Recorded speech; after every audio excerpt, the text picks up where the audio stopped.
I'm Charlie Hall, senior reporter for Polygon, and actually today, Sunday before E3, I got a special behind closed doors demo of Sekiro, Shadows Die Twice, right from FromSoft. It was a hands-off demo, but they were actually playing the game there on a PC. So what was interesting about it to me is, having played pretty much all of the Dark Souls games and even a little bit of Bloodborne, what's interesting about this is it's less about maneuver and striking and more about maneuver and parrying. What do I mean by that?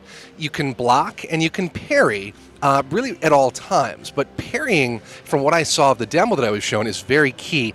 You almost grapple with the enemies even when they're mid-size or larger. You use their weight against them. When they're lunging out towards you, that's your opportunity to grab at their hands and do these vicious slicing cuts to their neck or their midsection. It's much more fluid. It's much more dynamic. The way that the parry system works is you can block a hit just by holding the block button. But if you hit the block button at just the right time, that triggers a parry. And that opens up an opportunity for you to counter and do these vicious close quarters kind of grapple attacks. Another thing that's interesting, though, is that the death mechanic is completely different.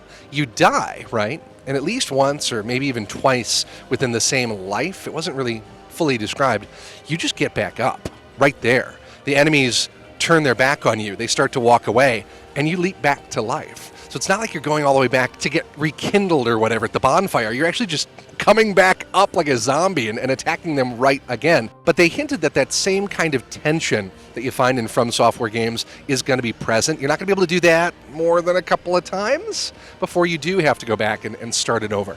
Another really surprising thing to see from Software is this kind of, they call it a light stealth mechanic, right? You're sneaking along walls or along catwalks on the roofs of buildings. You're using that sneaking to either find new avenues of approach or to straight up sneak it behind somebody and just murk them, cut their throat.